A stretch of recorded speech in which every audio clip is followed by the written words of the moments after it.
Hello, this is Chris. I am going to describe this combined spectral problem that was given.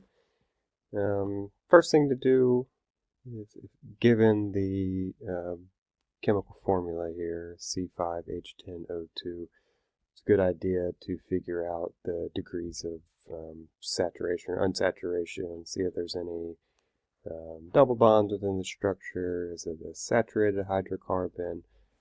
Could it possibly be a ring structure?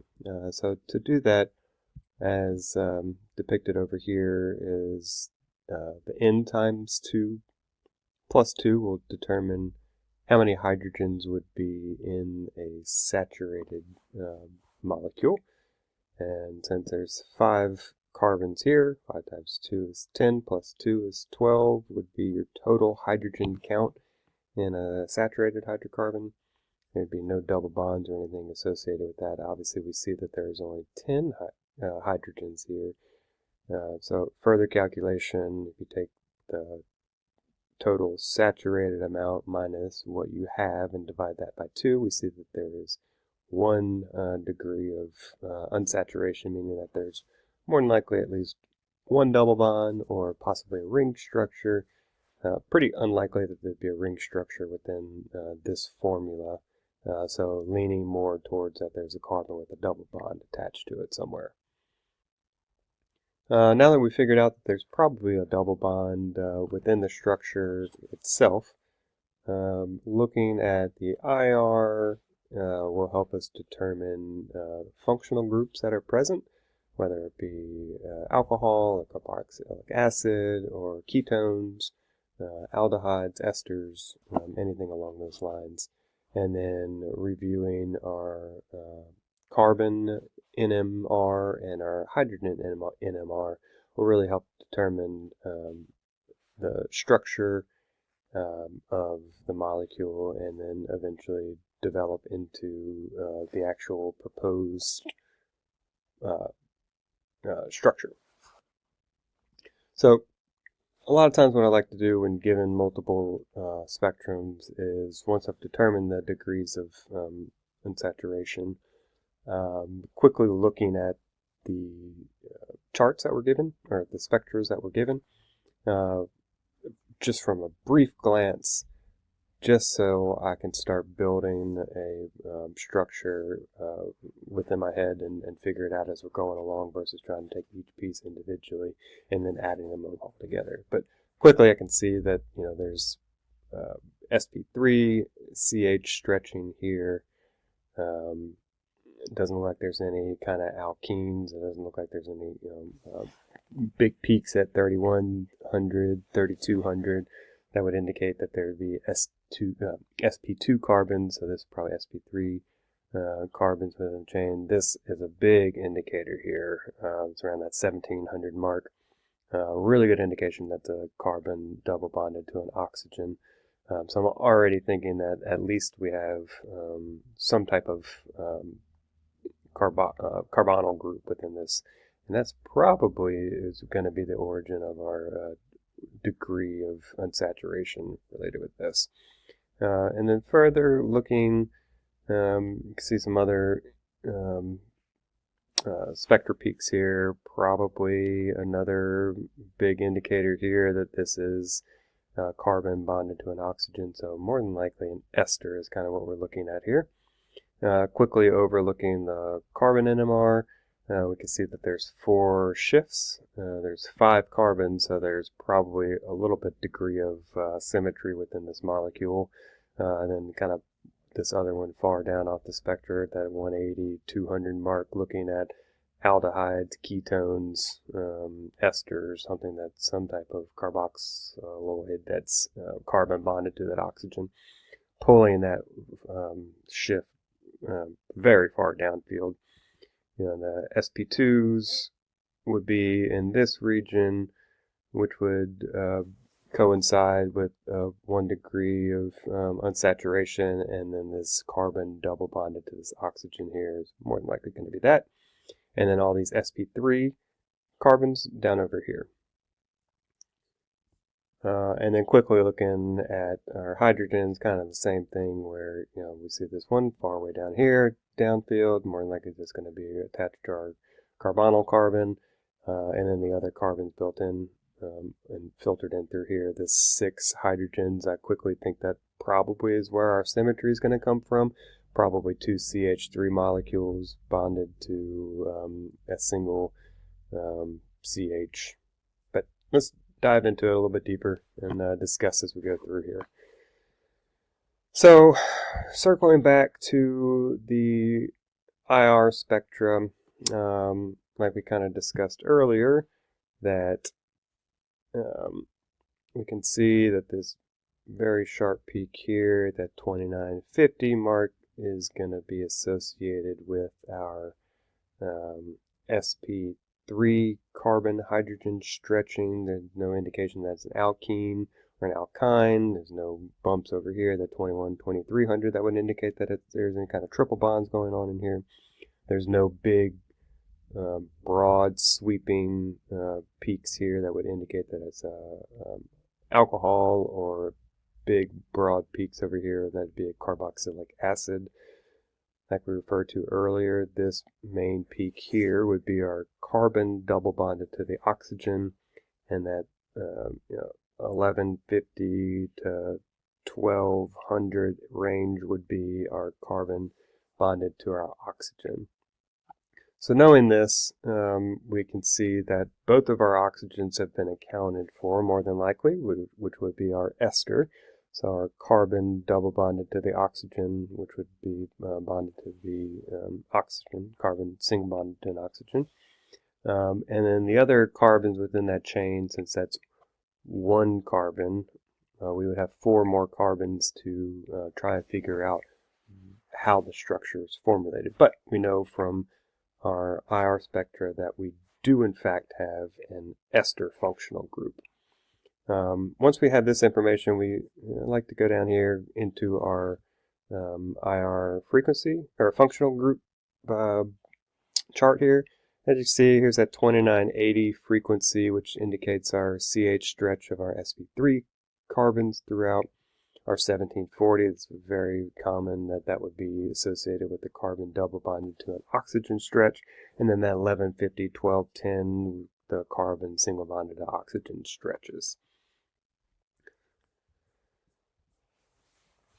Turning our focus onto the carbon NMR, we can see that we have 3 shifts in the sp3 carbon range. This one's getting kind of close to the sp2 carbon ranges, which would be further down this way on the left side, downfield. More than likely this is going to be a carbon bonded to an electronegative group, or close to an electronegative group.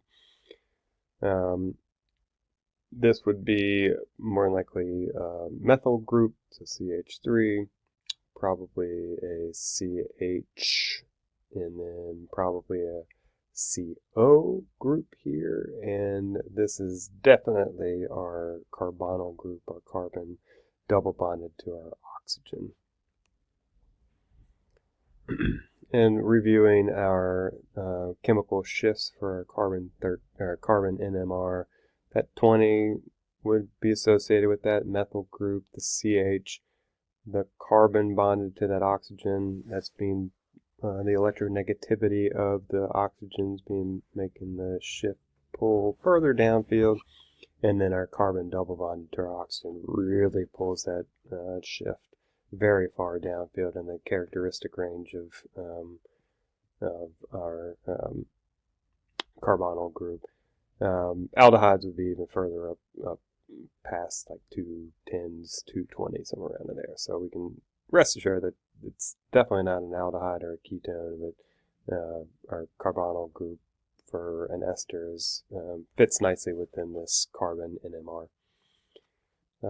So now that we have a roundabout idea of the functional group that's attached to it, what types of carbons are involved, and the layout of it, reviewing our HNMR will really determine our structure of the molecule. Seeing that there's 3 shifts here, there's 3 different chemical environments for our hydrogens to live in.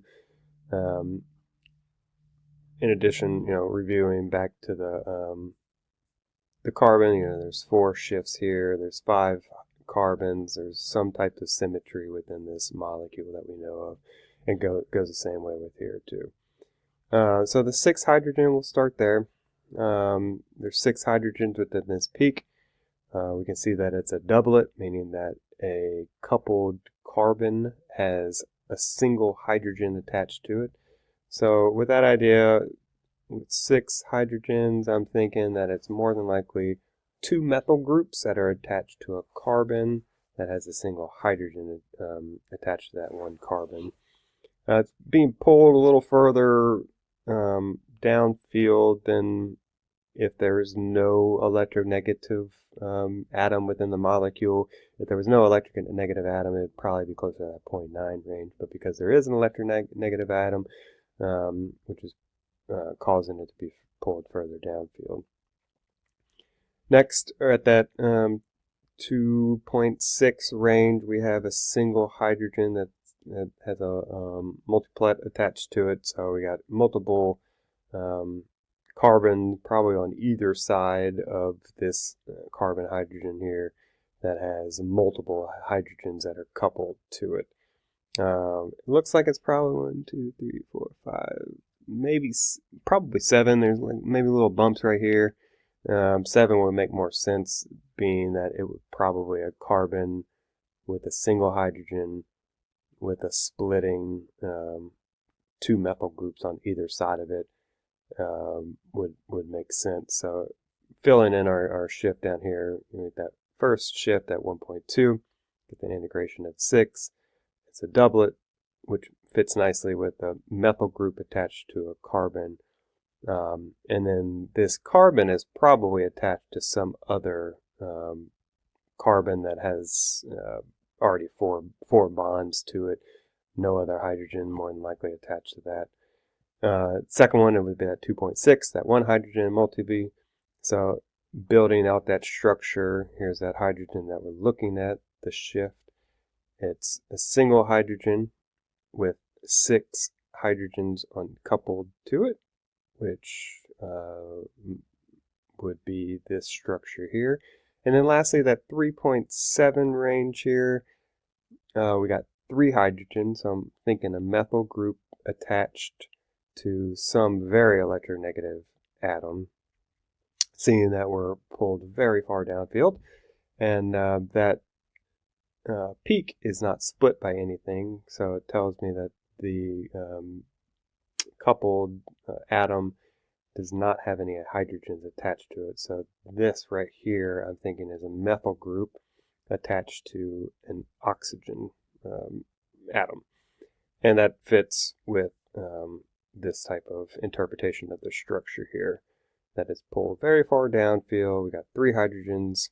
It's a single, and that obviously that carbon methyl group attached to that oxygen does not have any other hydrogens coming off of it. So reviewing the interpretation of the structures, fairly confident that we have an ester that has similar chemical environments on 2 of the methyl groups that converge to a carbon. That carbon is attached to a carbonyl carbon, that is the ester, and that oxygen of the ester is bonded to this methyl group here. So with all that interpretation and information that we have here, fairly confident that this is the structure, which if we go back and review all of our spectra data here, we can see that these 2 carbons here, these CH3s, each have 3 hydrogens, so 6 hydrogens would be attached to a carbon that has a single hydrogen coming off of it. So without knowing what the H NMR would be, I would assume that this would be 6 hydrogens attached to a doublet because it has a single hydrogen coming off of it, and that does coincide with our first bump here. And then working further, our second chemical environment for our hydrogen would be the second carbon here, which has a single. So it'd be a 1H integration with multiple split peaks at that shift. Just because we have 3 hydrogens here and 3 hydrogens here, this carbon over here does not have any hydrogens coming off of it since it already meets the octet rule. And that fits nicely with this 2.6 chemical shift, this hydrogen being split and coupled with these 2 methyl groups, and that coincides with this shift right here on our NMR. And then our last chemical shift there fits nicely with this integration of 3 hydrogens. There's 3 hydrogens attached to this methyl group here. This methyl group is attached to an oxygen that does not have any hydrogens coming off of it. So this hydrogen chemical shift would be expected to be a singlet, which is what we have here and what is demonstrated on our NMR. So fairly confident that our methyl group is attached to this oxygen of the ester group, which is further attached to this isopropyl group over here. And based off of all this information, I'm very confident that this is our final chemical structure. Thank you very much.